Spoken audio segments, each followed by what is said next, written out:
ভুলে অথবা ইচ্ছায় স্ত্রীর দুধ পান করে ফেললে কি স্ত্রী তালাক হয়ে যাবে? দেখুন, ভুলে বা ইচ্ছাকৃতভাবে যদি কোনো স্বামী তার স্ত্রীর দুধ পান করে ফেলে তাহলে তার কারণে তাদের বৈবাহিক সম্পর্ক নষ্ট হবে না, এটি বিশুদ্ধতর মত এবং এটি জুমহুর উলামা ইকরামের মত। কেউ কেউ এর ব্যতিক্রম বলেছেন, কিন্তু সেটি আসলে গ্রহণযোগ্য নয়। অতএব স্বামী যদি স্ত্রীর স্তনে মুখ দিয়ে দুধ পান করে ফেলেন ভুলে, তাহলে তার কারণে সম্পর্ক, তাদের স্বামী স্ত্রীর সম্পর্ক নষ্ট হবে না। নবী করিম সাল্লাল্লাহু আলাইহি ওয়াসাল্লাম বলেছেন, ফাইন্নামার রাদাআতু মিনাল মাজাআহ। অন্য হাদিসে আসছে, লা রাদাআ ইল্লা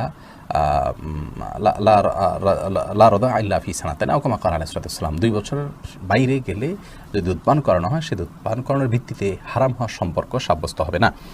এবং এ বিষয়ে দুরুল মুখতারের মধ্যেও স্পষ্ট ফতোয়া রয়েছে। এবং প্রয়োজন ছাড়া আপনার একজন মানুষ অহেতুক কর্মকাণ্ড থেকে যথাসম্ভব, বিশেষ করে যেখানে নানা রকমের রিস্ক আছে, নানা রকমের আপনার সুবিধা অসুবিধার দিক সেখানে চলে আসতে পারে, এ ধরনের বিষয়ে মানুষ যথেষ্ট সাবধান এবং সচেতন হতে হবে।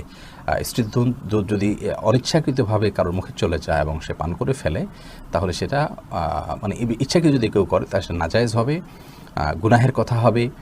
যদিও কোনো কোনো উলামা জায়েজ বলেছেন, কিন্তু নাজায়েজ এবং গুনাহ হবে, এই মতটি অধিকতর শক্তিশালী। সাবির আহমদ আপনি আইডি থেকে লিখেছেন, মসজিদে না গিয়ে নিয়মিত নিজের ওয়াইফের সাথে ঘরে জামাতে নামাজ আদায় করা কি সঠিক হবে? মোটেও সঠিক হবে না ভাই সাব্বির। কারণ হলো, আমাদেরকে আল্লাহ রাব্বুল আলামিন যে দিন দিয়েছেন, এই দিনে 5 ওয়াক্ত সালাত হলো সবচেয়ে গুরুত্বপূর্ণ আমল। আর এই 5 ওয়াক্ত সালাত পুরুষদের জন্য মসজিদে গিয়ে সালাত আদায় করার নির্দেশনা আমাদেরকে দেওয়া হয়েছে। নবী সাল্লাল্লাহু আলাইহি ওয়াসাল্লাম বলেছেন, 3 ব্যক্তি যাদের ব্যাপারে আল্লাহ রাব্বুল আলামিন নিজে জামিন এবং জিম্মাদার হয়ে যান, তাদের মধ্যে এক ব্যক্তি হলেন ওই ব্যক্তি যে মসজিদে যাতায়াত করে সালাত আদায় করার জন্য। অন্য এক হাদিসে নবী আলাইহিস সালাম বলেছেন, আলা আদুল্লুকুম আলা মা ইয়ামহুল্লাহু বিল খাতায়া ওয়া ইয়ারফাউ বিহিদ দারাজাত। আমি তোমাদেরকে এমন আমলের কথা বলে দিব না যে আমলের কারণে আল্লাহ তাআলা তোমাদের মর্যাদা বৃদ্ধি করবেন এবং তোমাদের ভুল ত্রুটি এগুলোকে মাফ করে দিবেন। সেই প্রশ্নের পর সাহাবীরা বলেছে, অবশ্যই বনি ইয়া রাসূলুল্লাহ। তখন নবী সাল্লাল্লাহু আলাইহি ওয়াসাল্লাম যে আমলগুলোর কথা বলেছেন, তার মধ্যে একটা আমল হলো মসজিদে যে ঘন ঘন যায়।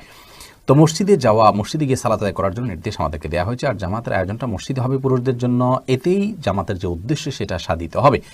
বাসায় আপনি যদি আপনার স্ত্রীকে নিয়ে জামাত নিয়মিত করেন, অথচ আপনার হাতের নাগালে আশেপাশে মসজিদ থাকে, তাহলে আপনার এই কাজটি উচিত হবে না, সঠিক হবে না। জামাতের সাথে সালাত আদায়ের যে নির্দেশ, সেই নির্দেশটা পালন হবে না। হ্যাঁ, আপনি জামাত আদায়ের সওয়াবটা পেলেন শুধুমাত্র।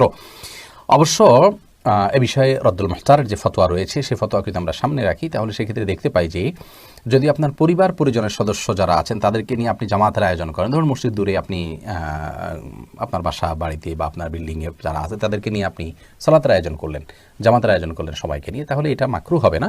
কিন্তু সেক্ষেত্রেও মসজিদে জামাতের সাথে সালাত আদায় করাকে আফদল বলা হয়েছে রদ্দুল মুখতারে। সাদাত হোসেন আপনি লিখেছেন, জুমার নামাজ পড়া সম্ভব না হলে কি আমি জোহরের নামাজ পড়তে পারবো? জুমার নামাজ পড়া সম্ভব না হলে, মিস হয়ে গেলে তো অবশ্যই জোহর নামাজ পড়বেন। মোহাম্মদ হাসান আলী, কিন্তু কেন মিস হলো? অবহেলার কারণে মিস হলো, সেটি গুনাহের কথা সামনে থেকে সাবধান হতে হবে। মোহাম্মদ রহমান আপনি লিখেছেন, ভাত খাওয়ার সময় কি বাম হাতে গ্লাস ধরে পানি খাওয়া যাবে?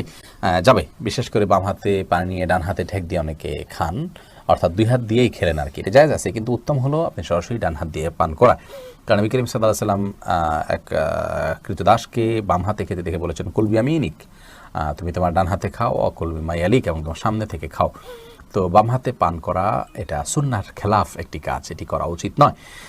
ডান হাতে যথাসম্ভব পান করা উচিত। কিন্তু ডান হাতে আমাদের খাবার লেগে থাকে, বিশেষ করে আমরা যারা এই সাবকন্টিনেন্টে থাকি, আমাদের খাবারগুলো এরকম যে ভাত তরকারি ঝোল টোল দিয়ে খেতে গেলে আমাদের হাত মেখে যায়, গ্লাসে ধরলে নষ্ট হয়ে যায়, সেখানে আমরা আঙুল চেটে খেয়ে তারপরে ধরতে পারি। সেটা আমাদের জন্য অধিকতর সুন্নাহর নিকটবর্তী এবং ভালো।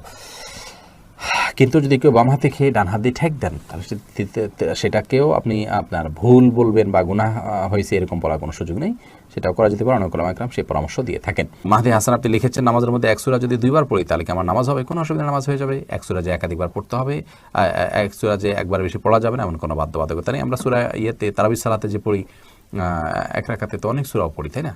কোনো অসুবিধা নেই। জান্নাতুল ইমিন আপনি লিখেছেন, সালাতের সময় হয়ে গেলে আজান শুরুর আগেই কি নামাজ আদায় করা যাবে?